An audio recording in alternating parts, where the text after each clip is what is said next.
it.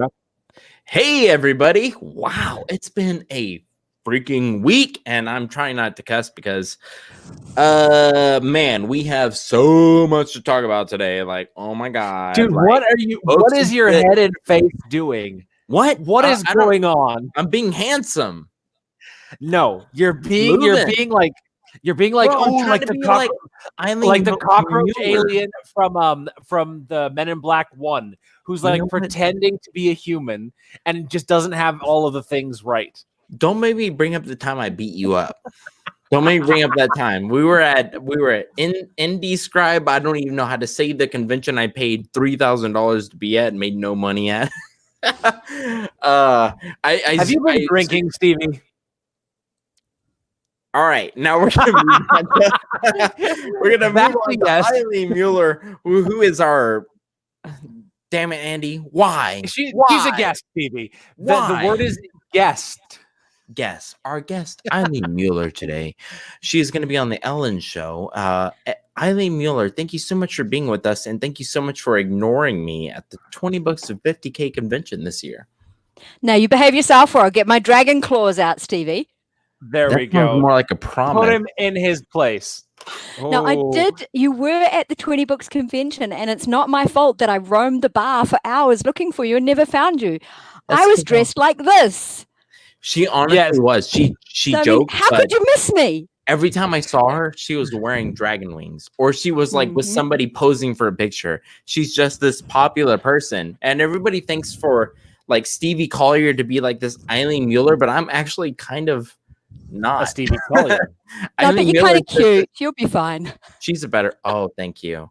Well, I thought that's why you would like pay attention to me, but like I was like, hey, and you're like, yeah, that ugly dude. No. No, actually, I carry a second pair of dragon wings and a tail with me at all times when I'm at conventions, and all you needed to do was tap my shoulder and say, hey, can I wear the other ones? That is awesome. Are you serious? Are you shy, Stevie? No, I'm just whenever I'm around other people around my like same profession, I feel like I need to like pull back. Besides that, I'm very, very, very ignorant and too much. No, I'm kidding. I'm not very shy. No, I'm not very shy at all, actually. But I did see you taking pictures at 20 Books 50K. I'm like, oh my God, I know her because of her hair. I know her because of her wings. I'm like, I should go say hi. And then I actually got taken over by, what is his freaking name? Terry? He's another dragon guy. Mm-hmm. I cannot remember his name, but he's also super nice. And he also has long hair. Yeah. And so I think that was the biggest challenge at 20 Books to 50K. And you're going to go this year, aren't you, Andy? If it's still on, absolutely, we'll wait and see. The good thing about being me is that I will be able to look over the heads of everybody in the convention and just like see and know everything automatically. So are you really tall? 6.5 feet tall, yeah. Oh my goodness, I am so short. I'll come up to like anybody who has the excuse that they couldn't like find me at the convention. I'm gonna have to call bullshit on that because you just gotta look up. We're like, get a ladder and have a look, and you'll see him. Exactly. Just it's funny, being as tall as I am. I've been too tall for like regular beds since I was about 12 or 13. Wow. And when I was about 13 years old, I was living in Japan and I could see over everybody's heads. And it's kind of been my life. It's been my life for the last 20 years now, almost 20 years. Wow.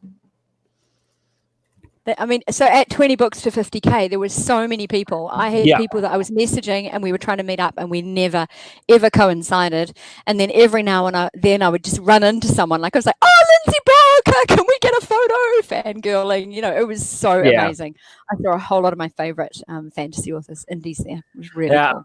I'm really hoping that it's still on this year. Yeah, so am I.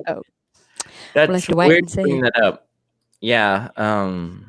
Wow. That's a big thing because if you are in the Las Vegas area or if you want to come hang out, I do want to set something up with what is that other podcast, Andy? I feel so rude. Keystroke Medium. Keystroke Medium. I'd love to set something up with them so everybody can come see me.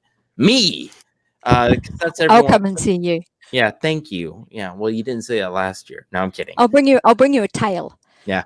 Well, if you're wondering why Eileen keeps bringing up tails and wings, it's just because she's insane, and that's okay. No, so she's a dragon author, which us fantasy authors like, okay, dragon author. No, she redefines it with her. She's so popular with dragons. If you want a dragon book to read, who do you go to? You don't go to Stevie. You don't go to Andy. You go to Eileen. And so that's why we have her today to talk about some. Andy, what are we talking about today? We're talking about dragons, Stevie. In case that You're joking. Well, she's writing dragon books. We can't not talk about dragons, Stevie. Are we really talking about dragons today? You can throw in a dinosaur or two if you need to. At some point, dragons are gonna come up. You know, you can just research. It's safe to assume. Well, we're talking about. We'll just have a look and see if we can see a dragon anywhere, Stevie. Just see if we can, show off that costume a little bit. It's funny. I've dropped my glasses. One moment. Yep. We did research, like whenever I did launch of the Bizarre Blades. Whenever you hit your newsletter list for my Jigsaw Blade, my purchases went up, and you're one of the top people that actually helped me become where I am today. So thank you. Oh, that's really cool. I'm pleased about that. It's really cool. I was very shocked because I didn't know who was going to help me out so much. Andy, thanks a lot, man. Zero, no. Absolutely. It's cool that. I honestly was wondering why we didn't have you. But Eileen has written, if you want to know about dragons, and if you're like me, I was 9 years old when Discovery Channel first came out with their very first documentary about dragons. Did you guys ever watch that? Nope. I didn't. I'd love to go look it up now, though. It wasn't very good. But I was like, oh my God, I love dragons so much now. And they ate volcanic ash, it was ridiculous. So it's very fun to. Eileen, I have a question. It kind of goes with today's topic, and that is, why dragons? So when I was a teenager, I started reading, and this dates me, ages me, but don't tell anyone. I started reading Anne McCaffrey's Dragon Riders of Pern series, and I got really, really into it. I absolutely loved it.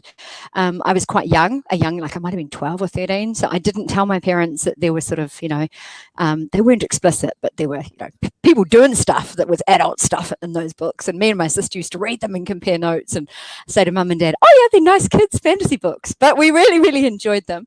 And one of the things I really loved about it was the bond that people had with dragons, that the writers had this telepathic bond where the dragons understood them, and it gave them a sense of self-worth and value, even if they'd had a really tough life up until that date. The only one of the Pern books that I read was the one where the kid can't sing. Oh, right, Pima. Yeah. I don't know how to say his name. Pima, and he that was quick. His voice breaks. Yeah.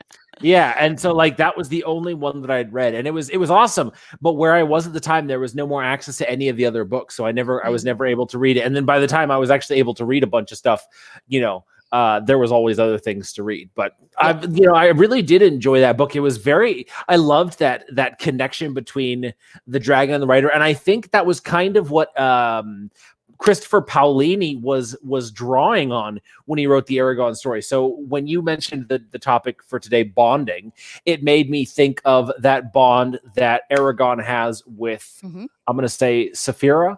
Saphira, yep. Right. And that was and I think that was derived, or it was not copied, but based on that thing that she'd created in the Pern series. Do you know that when I log into my computer, my login logo for my user ID is a photo of me with Christopher Paolini? Oh, that is cool. Whoa. So, talk about, fanning. Or did you Photoshop yourself in that? No, he came down here to New Zealand. They ran an evening for kids, like it was for, 12 to sort of 17, 18-year-old kids, for young adults. They ran it at a local college, and I knew the bookstore guy running it, so he got me tickets, and I took along my kid who was about 9 or 10 and loved Aragon, and we had an amazing time. We got some photos, and I keep meaning to do a blog post about what I learned from Christopher Paolini, but I haven't gotten there yet. First of all, you have books. Oh my God, you have so much in there, just so packed in there. You have a kid? You look so young. Oh, no joke. Like, seriously, how old is that kid right now? Like, I have a kid who's 21. I have another one who's 19. I have one who is, how old is he now? 15 and 12. So I've got 4 kids. You are the coolest mom ever. Seriously. I don't know. Ask my kids. They're like, "Oh, mom." I'm that mum that goes to the cinema and screams every time the murderer jumps out and cackles my head off really, really loudly at the funny bits, and everyone else turns around to look. It says, "Shh." My kids sort of roll their eyes. There's mum again. Well, if Eileen ever once does a email saying, "Hey, I'll be here," you should go check her out because she is so nice, and I know that from a very creepy perspective because I watched her. He stalked me at 20 books. I had no idea. I kept thinking Stevie's here somewhere, and I went home and I said to Alicia Ponder, my we used to write together, and we're collaborative writing again. And I said to her, I thought Stevie Collier was there, and I just didn't see him anywhere. Did you really say that? I thought you were being nice to me. No, I'm serious, because I really wanted to meet up with you. You said you were going to be there. And we had, authors of IFA were supposed to meet up, and a few people. Craig A. Price turned up. He's another Dragon author. And there are quite a few other people I got to meet. Tora Moon, who I've just seen an amazing review of one of her books by E.G. Stone on Fantasy Focus. But, I met up with a few IFA authors, and I kept saying, I found Jeff and Eric T. Knight. So we have a photo of me and Jeff dressed in the dragon costumes eating Eric.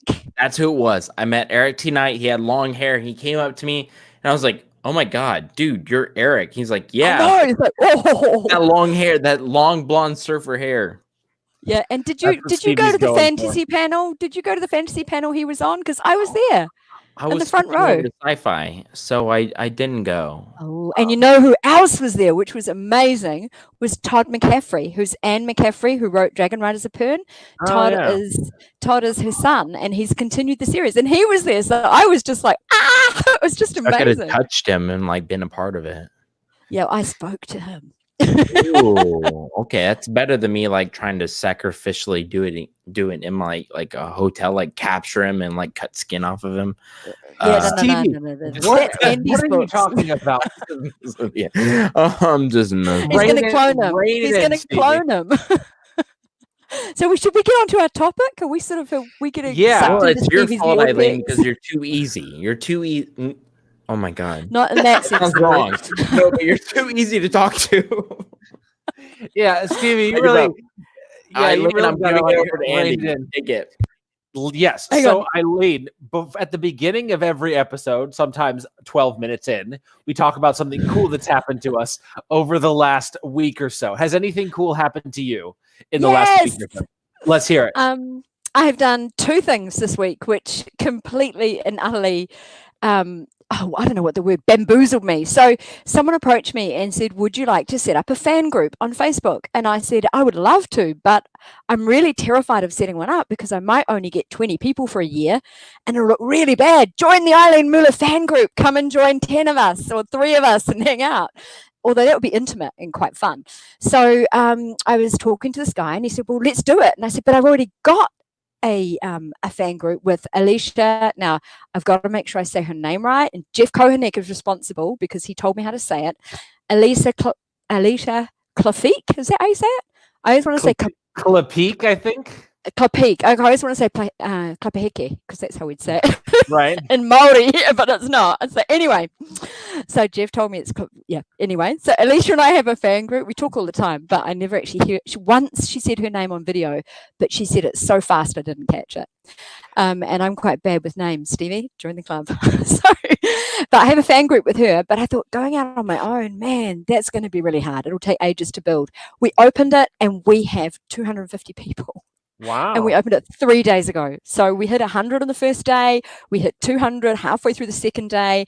And today I saw there's another 50 people come on board. So I am really excited. It's amazing. And we launched a book and did a cover reveal. So we launched Dragon War. Which is Dragon 5, War, right? Book 5? Yeah, book 5 and the Rider of Fire series. And we launched the cover, we did a cover reveal on Fantasy Focus for Sea Dragon, which is the most gorgeous cover, just absolutely stunning. I don't know if you've seen it, Stevie. I'm giving him a hard time. Wow. Okay. I just posted on Facebook that you should come hang out right now. It turns out that Eileen is basically the male form of me. What? You're male, Stevie. Remember? No, but like she was first though, so she's better than female form. I'm the female form. Female. Female form. Oh my god. It's okay. I'm so Gender sorry. confusion is fine with me. I will buy your book to no, but oh my god. So Andy, don't worry about what I said. Andy, say something intelligent. Okay. So no, hang on. Can I segue into that? Because when I saw Stevie, I thought, oh my god, he's like me, but he's a guy. Yes, Andy. Just go ahead and click X on the tab. Don't worry about it today. It's just Eileen and I today. Yes, you have. No, and when I met Andy, because Andy does all the psychological stuff in his books, and he loves putting mental illnesses and things like that. And I went, oh, I do that too. Not as much as you. Like, I don't think it's every character in my book, but I've put a few in there that have PTSD and some that have anger issues, some that have been abused, and ways of sort of people dealing with that. In fact, I'm going to show you something cool. Yes. These are, we're supposed to be doing our topic, not talking about books, right? But this is an award designed by Weta Workshop, which are the people who did all the props for Lord of the Rings. So Peter Jackson's in my hometown. And I worked for Peter Jackson for a while, but I'll tell you that. And this book here, that won that award. It was got the best youth novel. They're called the Sir Julius Vogel Awards, and this one has bullying themes in it. So there were it's interactive fiction, so 22 different endings with how you deal with the bullies that are chasing you right in scene 1. And it opens with the I thought you'd like this, Stevie. It opens with, "Hey, fart face." So there you go. I do like that. I do really, really like that. And you know what? That might be the reason it won the award. Who knows? I am so excited to be a part of this podcast today. Eileen, first of all, you sound like a genetic child of Andy and I. If we were to do it and we were to give birth, you would be it.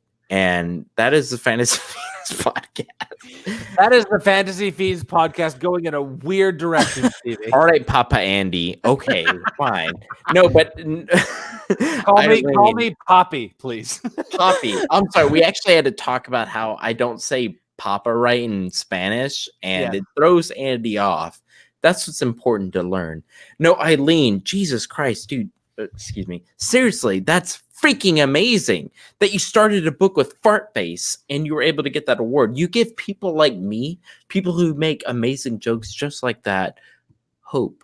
And that's why I knew you know what, Eileen, we did a newsletter swap, and I didn't know much about you until I saw you posing at Vegas. And I was like, oh my God, we need to hang out.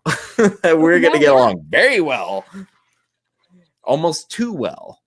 So we're coming to Vegas. So if you are from the Vegas area, you want to fly out and be crazy, bring toilet paper, obviously, because and food. Yeah, because we're all, you know what? I can't even say because this video will be demonetized whenever Andy and I become super famous. But today we're talking about dragons, and who better to talk about dragons except for Andy Peliquin, who doesn't talk about dragons. Doesn't write dragons at all. That's perfect person to talk about it. No, we're talking about bonding. Yes. So we're talking about psychology. Yeah. Well, sort of the psychology of bonding. Let's go there. Not bondage, Rebecca. You can keep that in your pants. It's and bonding. Me. And me. Yeah, and I gone. censored. Absolutely. No, so it's bonding, and I like the definition of bonding. It goes beyond the sort of physical connection that you have with someone. It goes to sort of like even more than just like emotional. It's like this deep. It's almost like the spirit or the soul of these two people connect with each other. The Wedding Crashers, not the most intelligent of movies, but it had this quote that I really love. It says, "Love is the soul's recognition of its counterpoint in another," meaning the soul bonds with something else that it sees in someone else's soul. And that's kind of what I think about when you think about like a close bond. It's beyond just something simple. It's something that goes deep. And you brought it up because of dragons, but bringing it back to real life, it's something. I think it's what you feel. It is love at first sight, just in a way that actually makes sense, or in a way that goes a bit deeper, because you don't necessarily fall in love with someone at first sight, but you find that sense of recognition in them. And then over time, it actually turns into, what we know as love. So, so many things came into. So, Andy, my brain works like a spider web. So you say something, and I've got that, and then that, and then that, and everything's all connected. And now I'm like, which one do I start with? So you said you don't fall in love at first sight. I'm like, why not? But anyway, right, let's keep moving. I would continue with that personally. That's why you and I are the same person. Yeah, it's crazy, eh? So in terms of bonding, I think it meets a deep psychological need. So everybody has a need for identity. And I think one of the things I found, I sort of did a little bit of work with a couple of teens that had mental illness, just in supporting them and helping them through some stuff. And the stronger and more developed their sense of identity was, the more resilience they had, because they knew who they were, and the more they were able to actually get themselves out of the situations they were in and work on things. And I think that being recognized and having a significant other, whether it's your grandparent, your dog, your cat, your dragon, your dinosaur, your podcasting buddy, you two, I think, there we go. So I think having that sort of mirror where somebody is mirroring back to you that you're okay, that you're loved, and that you have meaning in life is actually a really important part of people's psychological makeup. And sadly, many kids don't get that from their parents. Parents are stressed out, they're dealing with 101 things, or they grow to the age when they're in their teen years where they're looking for external validation, not just from their mum or dad or brothers or sisters. So the role of a sibling can help with that. There's a lot of different studies out there that have shown that pets can help people get through difficult times more easily. So I think when readers read, or when we read, right, because we're all readers, but when we read, we're looking for all sorts of things. Like we might be looking for escapism. We might be looking for hilarity, right, Stevie? Yeah, which is another form. What's he doing now? My girlfriend pulled up, so she thought I was going to go shirtless for her. So I pulled off my sock and showed her at the bottom of my foot. And some people bond like that, right? You know what? She's actually strangely like Andy. I just treat her like Andy, and I get sex. So no. I thought this was a PG-rated show. No, it's definitely not. On the lushness of her beard too. I put it on her with glue. No, Eileen, seriously, you touched on, I would say, so many topics that we could talk about today. And it just shows me, not to be weird, just I've never really connected with somebody on this podcast that I could connect more than what Andy could. Because he's smarter than me. Hey, but Andy, we're connecting, right? Absolutely. Maybe not as much as Stevie feels he's connecting with you, but it's not a competition. It is a competition. Stevie, spit out that gum right now, young man. No, I gotta spit out, and don't worry about it. It's very loud. I was drinking.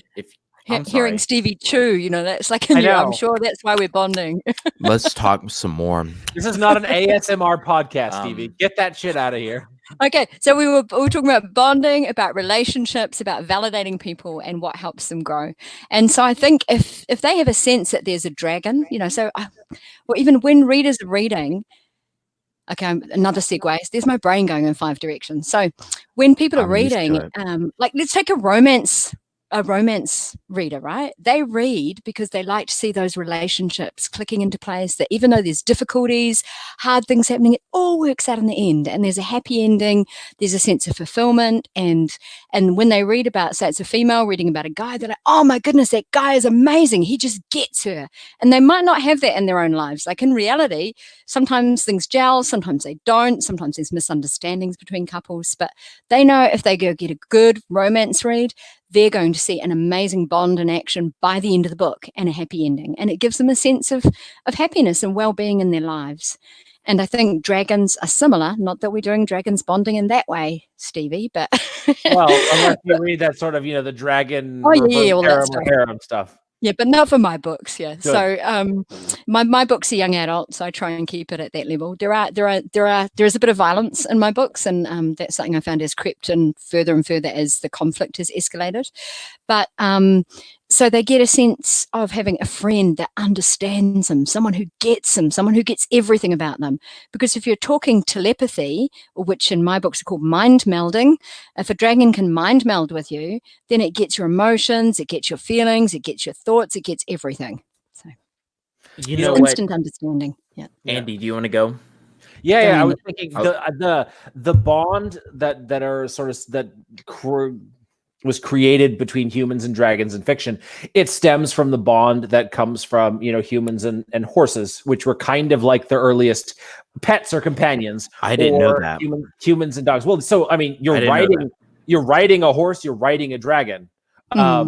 So much about the human dragon dynamic evolved as a result of the human horse dynamic, and of course the human dog dynamic, and sometimes the human cat dynamic. Like all of a dragon is almost in a way sort of an amalgamation of all of the best of the various pets that we as humans love. There's the snake element of it all.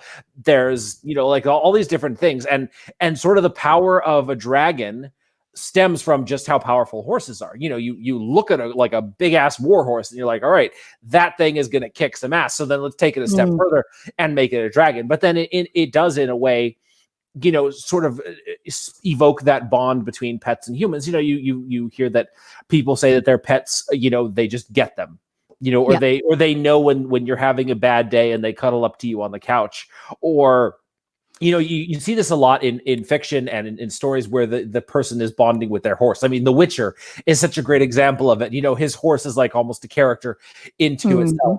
Or, there's like pets are such an important part of so many of the best series.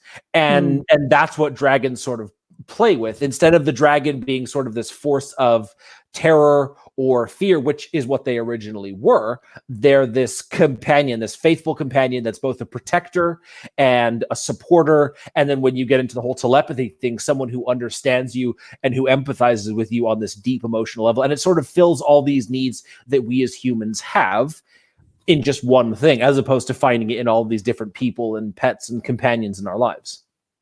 And they breathe fire and they fly. Exactly. And have you guys ever flown or done parachuting or free fall or helicopter is the closest I've come to it. It's amazing, isn't it? What sort of sense did you get being in a helicopter and seeing the landscape? It was terrifying and exhilarating at the same time. I think I was like 12 or 13 years old, and you realize, oh no, I did what's the one, like parasailing, the one with the motor, and like there was literally nothing between me and the ground. I did this like 2 or 3 years ago, and it was pretty terrifying. You're going fast and the wind's in your hair, and you bank, or the thing banks, and it's like holy shit, I'm looking down at the ground right there. It was a pretty amazing feeling. So I can totally understand why dragons as a concept are just so popular, because it is this sense of wonder that honestly cannot be emulated in real life. Nowadays, maybe with parasailing or those wingsuits, that's probably the closest it comes to it. Oh man, when I saw those wingsuits, I was so excited. I was like, dragonflight. But years ago, I used to paraglide.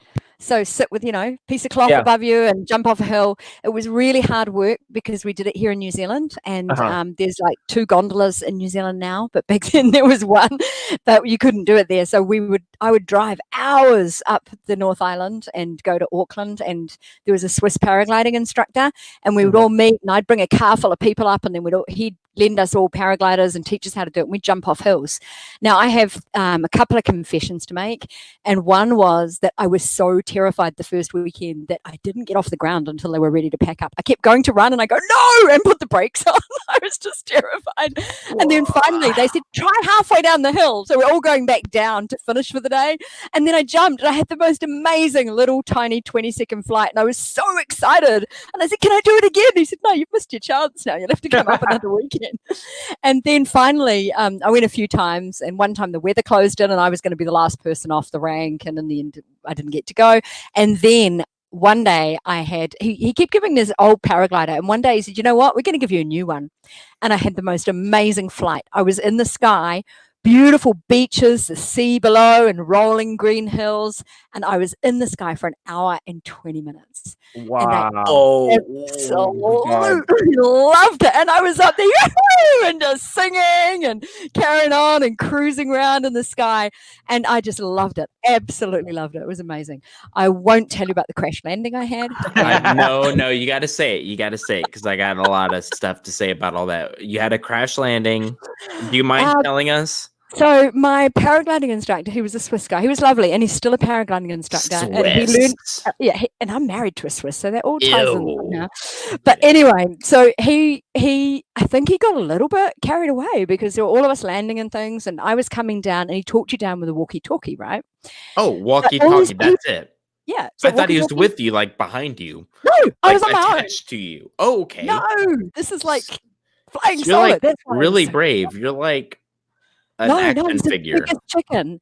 I was the biggest chicken. I wouldn't get off that first hill, remember, like all day from 10 o'clock till 5. I wouldn't get off the hill. So often I'm afraid of things, but when I overcome my fear, then I find that everything's fine. So I was terrified of talking to you guys, but everything's fine. You're joking. You sound so perfect. Right you were these big, amazing, awesome names when I entered indie publishing like a year You saw and a my half muscle. ago. Yeah, you saw my muscle. It's okay. Oh, yeah, it's okay. yeah. Andy was scared in the future because he was before me.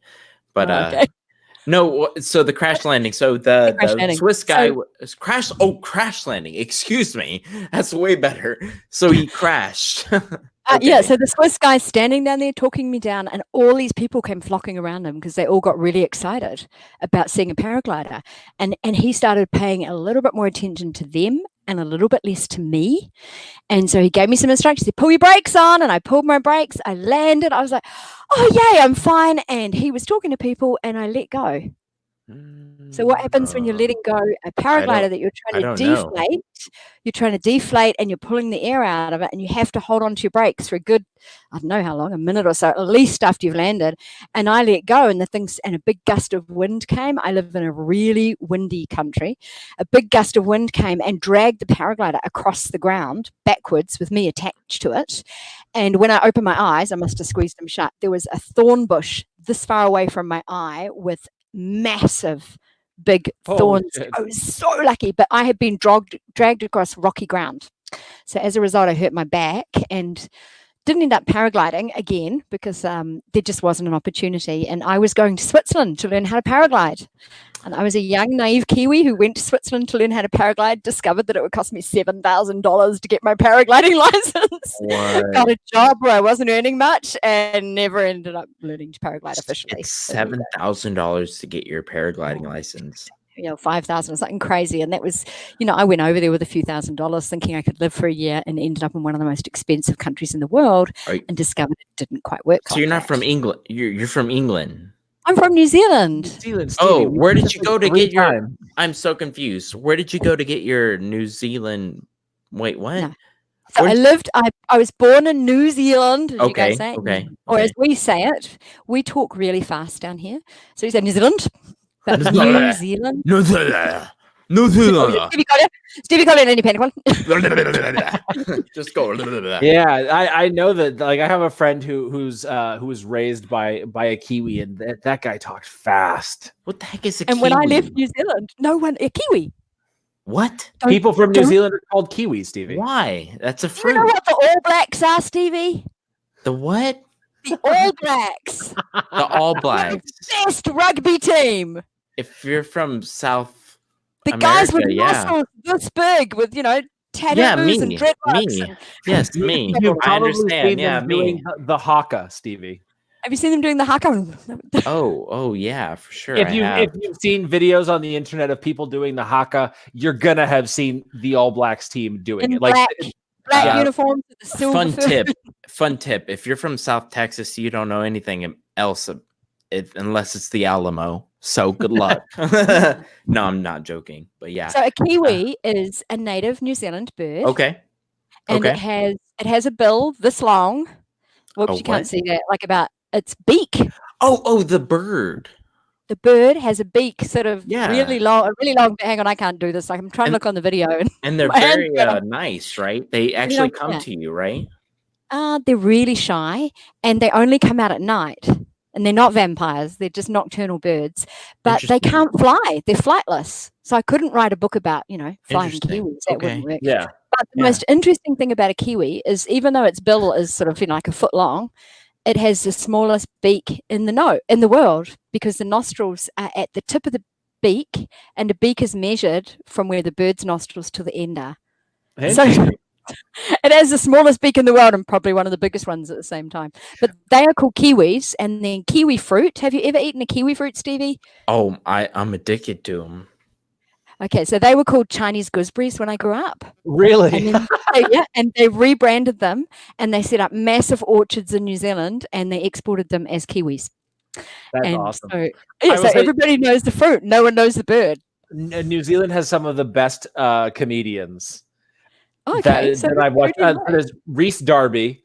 Yeah. Who's awesome. Then there's the Flight of the Conchords. Mm-hmm.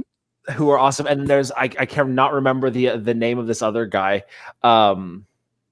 He did some shows with Rhys Darby. Anyways, Rhys Darby is the one who stands out to me, just because he did that series of like small town New Zealand sketches. I don't remember like Strange Places or something like that. Yeah, he's hilarious. Have you seen the advertisements they were running? Jacinda Ardern, our Prime Minister, whom I know, by the way. Really? Everybody knows everybody in New Zealand. That's so I met her when she was a young politician. I know her sister, so it's really funny. But she said that when she was on, was it Steve Cottrell? Is it The Late Show with Steve Cottrell? Oh, sorry, Cottrell. How do you say his name? Anyway, in America, she was on a show, and she said, "We all know each other. They'll be picking me up at the airport. All I need to do is text them, And he was like, "Wow." Colbert, Stephen Colbert. Stephen Colbert, is it? Yeah. Anyway. Wait, what did you call him? Just like you. Man. I would love to hear what. I can't remember what you said. I'll have to rewind. I didn't say anything. I swear. Can you edit that? You did. Yeah, I'll edit that out. Edit that out. So, what were we talking about now? Man, I've lost the plot. Oh, I feel like this is a great time for us to segue into the reading before we go on some other Stevie fueled tangent. It's surprising. I'm so shocked. I feel like I've said the least amount in this podcast, but I feel like I've been so part of it. And I'm just like, Eileen, thanks a lot. You just took my part in this podcast. You just want to take my position. Why don't you just have an extra set of dragon wings when I next meet you, and you get to wear them? We'll do some photos. There you go, Stevie. I will get some. Let me open it. Andy was nice enough to send it to me. He should have done that earlier. Andy, I'm so disappointed in you. Andy, should we tell him that I sent it to him too, or should we just leave that? Yeah. So you sent it to him like 3 weeks ago. Andy, how could you? And so this classic Stevie forgets where the email is, loses it in his email inbox, and then I send it to him like 8 minutes before the podcast, and then he totally has it ready. Oh my God, you guys are so nice to me. So if you're just now joining us with the podcast or the YouTube video, and because you would have obviously listened to the full podcast, we are with Eileen Mueller, and today we're going to read from one of her famous dragon books, which is is it the Riders of Fire? Riders of Fire? Is that plural? Riders of Fire. Yeah. That's the full series, right? Yep. It's not just the book one. Okay. Yeah, and book one is Azara. Azara. All right, Eileen, do you want to do the narration? Because some of these names look like Stevie's going to screw it up if he does the narration. Let me do it. Let me do it. Let him go for it. All right. Okay. So then, really, I'll do it. I'll do it. Who are the characters here? So we have Azara, who's lives in a place called Lush Valley, which is I have a map on my wall there. But Lush Valley is like a ring of mountains, and they've been secluded from the rest of the world because the guy who rules there hates dragons, absolutely hates dragons with a vengeance, and it was passed down through his family, this hate of dragons. So dragons are outlawed. If dragons come there, they get shot. And so as a result, no dragons have been there for at least 20 years. And she's not even sure if they exist. Okay. So Azara is the main character, I'm guessing. Yep. All right. Do you want to read it's her parts? Okay, cool. All right. And then I'll read you want to do a falsetto? No, I'm very bad at falsetto. Oh, okay, cool. My super manly voice. What is falsetto? What is that? What? I am so confused. What is falsetto? When you put on a high voice. Oh. Okay. Yeah, it's like when you get kicked in the Kiwis. Yeah. Yeah, I've had that before. Do I need to do that during the Eileen? Just take away the narration, Stevie. Start reading. Eileen, this is from Eileen Mueller. Go check it out. Eileen, thank you so much. This has been amazing. This is Lush Valley, which is chapter 1, right, Eileen? Yep. Awesome. So let me begin. The scrape of blade sliding from its scabbard cut through the hum of the market square. Azara dropped her herb basket, spinning. She drew her sword. Tamaz, wasn't it enough that he'd beaten her last time? And the time before? Of course not. Today, he had an audience. Sensing a fight, people back towards stalls of plated onion wreaths, wood carvings and huts. Sorry, I'm having a hard time. I need to zoom in. And huts clearing a ring around Tamaz and Azara. On the far side of the marketplace, painted scarves fluttered in the breeze. Tamaz lunged. Azara blocked his blow, then feinted. In a flurry of strokes, he drove her backward toward an apple cart. Typical, quick to cut, he loved to corner his opponents. I'll take 5-1 for Tamaz, Lofty yelled. The clink of copper sealed bets. Folks always favored her brother. Azara whirled as his blade whistled past her face, the whisper of its passage kissing her cheek. That was close. Too close. She ducked as he lunged again. Then she danced out of reach, saved by her footwork. They fought their way past brightly patterned bolts of cloth. Tamaz thrust to her right. Dodging, she bumped the table and the bolts went flying. "Hi, my cloth!" yelled Old Bill as Azara leaped over the bolts and Tamaz gave chase. Azara faced her brother. Perhaps she could distract him. Is that me? Yeah. I don't know. Seen any pretty girls today? She taunted, thrusting under his guard. Look, there's one behind you. His blade answered for him. He was stronger and faster. She blocked him, arm aching from the impact. Tamaz's sword sliced dangerously near. He was so sure he could beat her, slowing her steps as if she was tiring. Azara pretended to stumble, landing on one knee. Ow! Tamaz faltered. Azara, are you all right? Driving her sword under his arm, Azara tapped his shirt. I did it! She cried, leaping to her feet. I beat you! A chorus of cheers erupted from the onlookers. Lofty called. Go, Azara! A man yelled. Lucky she's not a Tharok, Tamaz, or you be dead meat. A chill skittered down Azara's spine. Thankfully, there were no Tharoks in Lush Valley. Ah, beaten. Tamaz groaned. Sheathing his sword, he wiped the sweat from his brow. Azara met his green eyes squaringly. You chose to fight me here. Around them, coppers changed hands. Suddenly, Lofty was there. He pulled her close and kissed her. right on the mouth, mushing his lips against hers. The crowd oohed. Azara shoved him away. Old Bill put a pile of grimy coppers into Lofty's hand. Lofty punched his fist in the air. How dare he? Her first kiss. Some shoddy smooch for a bet. Azara's cheeks burned. Half the village had been gawking. She snatched up her basket. Mark, it was only a few days each moon. A nice change from healing with Ma. But Lofty had just ruined it. A bellow rang out. Is that those twins again? Claus strode through the scattering crowd, a head taller than most, and as wide as a draft horse. He was the settlement's arbiter.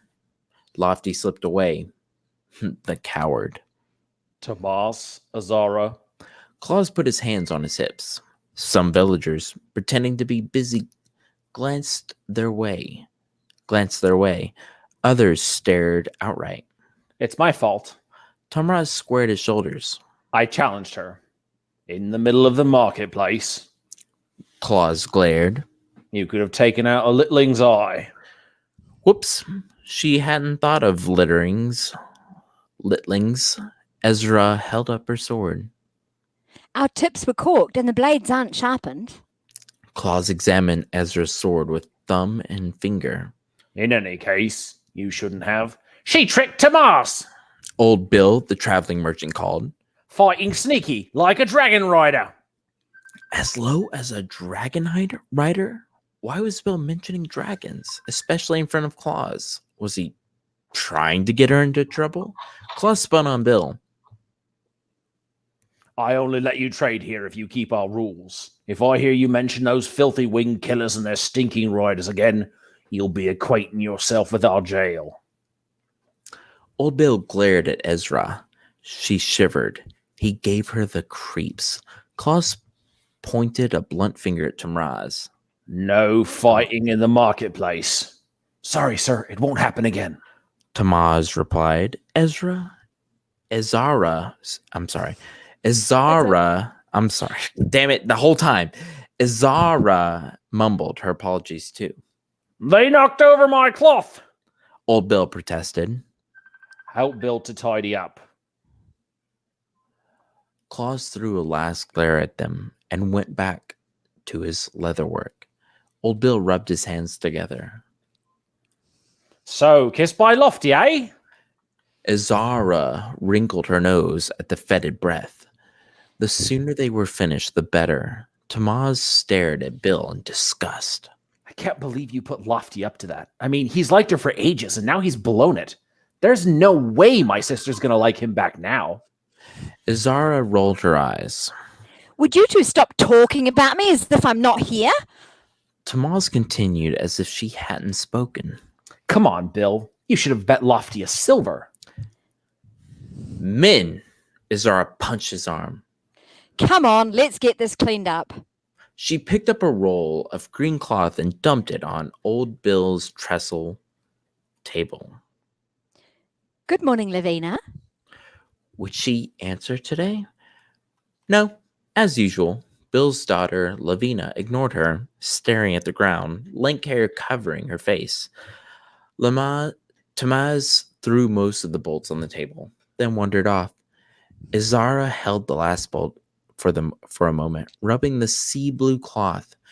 She'd been admiring it earlier. She'd never seen the sea, but it was anything like the rippling pattern of blues flowing across the fabric. She sighed, placing it on the table. Maybe one day she'd see the real ocean. Old Bill leaned over the stand, his gnarled hand plucking at Azara's sleeve like a roach clinging to a tablecloth. You'll like this. He opened his jerkin and pulled out a scrap of black cloth covered in rigid patterns. And vivid patterns. Look. Sorry, vivid patterns. Here, I'll do the narration now. Okay. Save you from further embarrassment. Thank you. It was beautiful. She didn't want anything to do with Old Bill, but she couldn't resist. Azara leaned in, staring. Dragons. The swirls of colors were dragons. That's forbidden, she whispered. Go on, he murmured, eyes glinting. Touch it. I know you want to. He held the cloth out. Someone would see. Azara snatched it. Holding it close, she opened her palm and stroked the wing of a golden dragon, then the tail of a bronze. Set against a dark sky dotted with silver pinpoints, the beasts were beautiful. Were dragons really gold, red, and bronze? Or was it only this weaver's imagination? Take this one, Eileen. How much for this fabric with the wheat pattern? A woman's voice startled Azara. She crumpled the cloth and thrust it into Bill's waiting hand. Bill tucked the scrap inside his pocket and elbowed his poor daughter, Lavina. She didn't respond, just kept staring at her feet. 25 coppers a measure, my lady, Bill crooned. 25? The woman exclaimed. Why, that's preposterous. I'd only pay... Azara fled past the cobbler's stand, pushing her way through the crowded marketplace toward Anna's stall. Old Bill was dangerous. If Klaus had caught her staring at dragons... Swinging her basket to distract herself from her thumping heart, she strode past hawkers, bleeding goats, and littlings playing tag. The delicious scent of melted cheese wafted over her. If she could sell her last 2 healing remedies, she'd be done. And it was early, so she'd have the afternoon off. She headed towards Anna's hand-painted scarves. Anna had tried to teach her how to paint scarves, but instead of creating beautiful patterns, Azara's had been ugly and splotched. Right, I'm going to get you to pause there. Do we want to skip to the part where she makes No, we gotta end it here. Yeah. Yep, that's cool.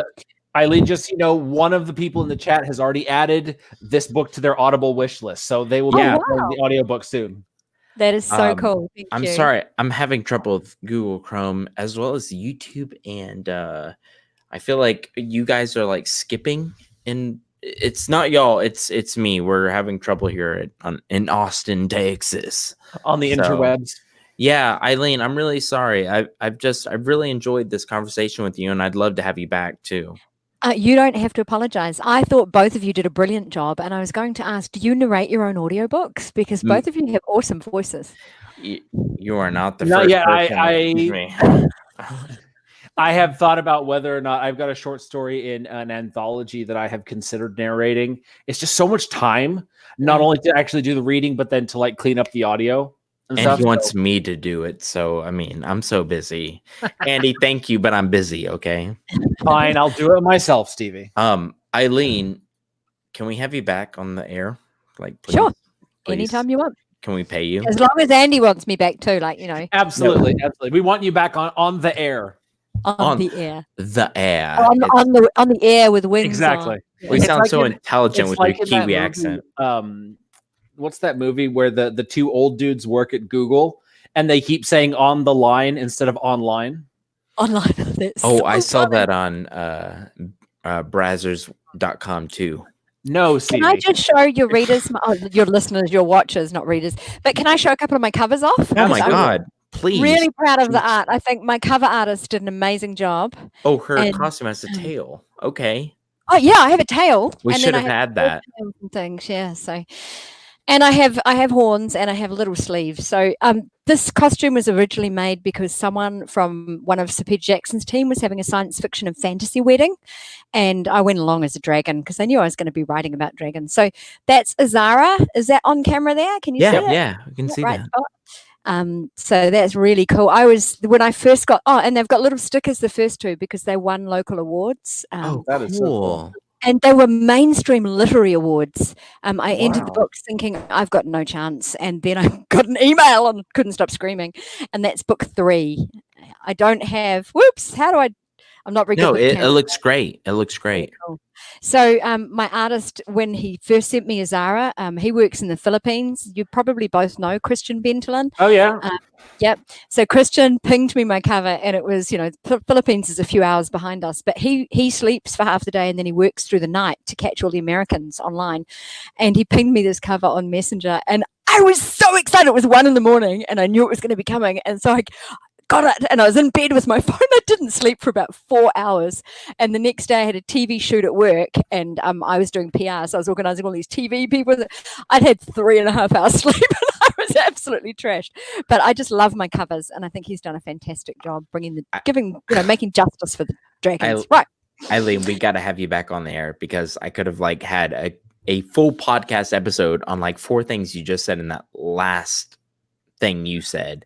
First of all, you're bringing people onto TV, and I'm just like, what the heck? We haven't fully excavated our Eileen Mueller, which you can find on Amazon.com and Audible. And I will be personally upset with you if you don't go purchase one of her things, one of her products, because I'm actually very upset with myself for not, and I'm gonna go do it right now, because if you have a desire to have like true fantasy, you need to get some Eileen in you right now. Thank you.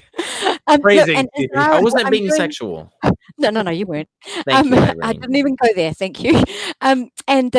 Because of COVID-19, I'm having a special on Zara from the 20th to the 22nd. It's going to be 99 cents for people that would like to grab a copy. Yeah. Very cool. Well, check it out. She's on Amazon. And do you have a website, Twitter, social media? Where can people find you? Yeah. Eileen Mueller Author is my website, and they can find me if they want to come join my Facebook group. It's Riders of Fire. You guys both have invitations, so come and pop in too. Thank you. Yeah, for sure. There's a party going on there at the moment. There's a few giveaways and stuff rolling, and people getting excited about dragons because it's a brand new group. So it's cool. Wow, yeah. I feel like dragons are gonna become even more popular now. I feel like they fell off, and now they're exploding right now.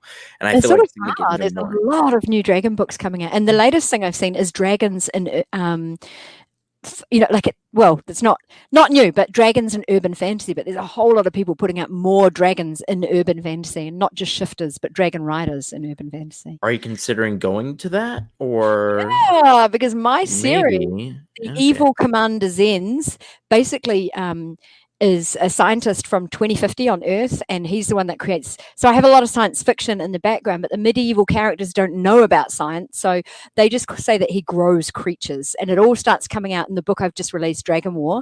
You get an inside look at his laboratory. You get to see how the portal works. There's all sorts of crazy things go mad there. So I loved sci-fi when I was a kid. Okay, this is awesome. So this is the same series we just read, right? Yep. So okay. Dragon War people, I can't give away the ending, but there's a bit of interaction there. And so when I've tied up this book, there are actually 3 prequels and side stories coming out in the series, but and there's a 4th one that I'm not telling anyone about. We'll just wait and see. It's a surprise. But I've set up the ending of this book with spin-offs that could happen in 5 different worlds, and one of them would be dragons going back to Earth. So that is awesome. That is really cool. Eileen, thank you so much for being with us today. I am going to personally force you to come back on air with us, so we can. It's basically like Andy Peliquin and 2 Stevies on the podcast. So for once in 3 years, we have 2 Stevies and 1 Andy. And I was thinking my brain is like Andy's. When I found out Andy had been diagnosed, you've got autism, right, Andy? Asperger's, yeah. Asperger's, yeah. And do either of you guys have ADHD? I do. Right, because people are always asking me if I'm ADHD, right? And then you guys were talking about that, right? I need to go find out whether I am or not. You should go check it out. I'm not. You're not? No, but they just said my brain processes really, really fast, and one thing after another, and then they all come out at once. But it's not actually ADHD. So you're just smarter than me. I get it. No, okay, I get it. A very short circuit between my brain and my mouth. Eileen, we got to have you back on air. You're like if Andy and I had a kid. No, I'm kidding. Yeah. All right. Oh, I'm your daughter. That's cool. Yeah, daughter Eileen. Before things get even weirder, and before I give Andy Peliquin poor Andy Peliquin a heart attack, and before he wants to stop the Fantasy Fiends podcast, I'm going to end it there. We have an amazing podcast for you today, which Andy may or may not tell you who's going to be on air with us next week. We should be having Jeff Kohanek back on. Yeah, he's a busy dude, and he wasn't at 20 books to 50K. Yeah, Jeff and Eric and I formed a tribe with a couple of other people, and we hung out every night, and we would have loved to have had you there. That's not fair. I only this saw year when we go, we will make sure to hang out. Yeah, and I may or may not be clothed, so we'll find out. Oh, yeah, and we may or may not get there depending on what's happening with this crazy virus. Oh my God, yeah, you're right. And everybody keep track of 20 books to 50K on Facebook. If everything goes okay, we will be in Vegas. So if you want to hang out, I'm sure we can all plan a time. Guys, thank you so much for hanging out with us. We know it's a crazy time. Please be safe out there. wash your hands, and beat some old people who try to take your toilet paper away from you. Buy the 35 roll package, please. No, but guys, seriously though, be safe. Andy, this is not going out to you since you live in the woods. You live in the ice. You're fine.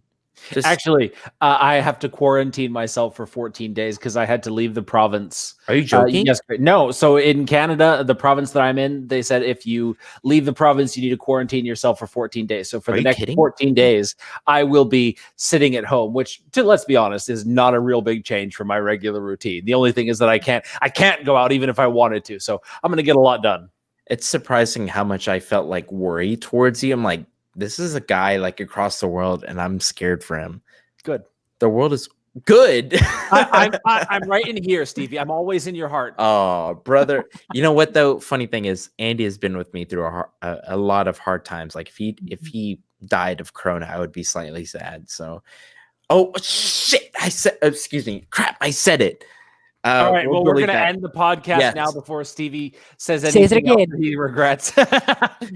It's done now. Eileen, thank you so much for being with us today, and I'm disappointed you haven't been with us this far. So you were awesome. Thank you so much.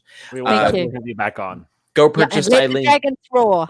Yes. Yeah. If you're trying to itch your dragon itch, scratch your dragon itch, go find Eileen Mueller either on Amazon or audible.com. She's extremely popular. It will be easy to find. She's awesome. You know, I know, Andy knows. Guys, stay safe out there. We'll see you next Thursday. We love you all. We'll see you next time on Fantasy Fiends podcast. Good Bye. night. I took Andy's part. Bye. Bye.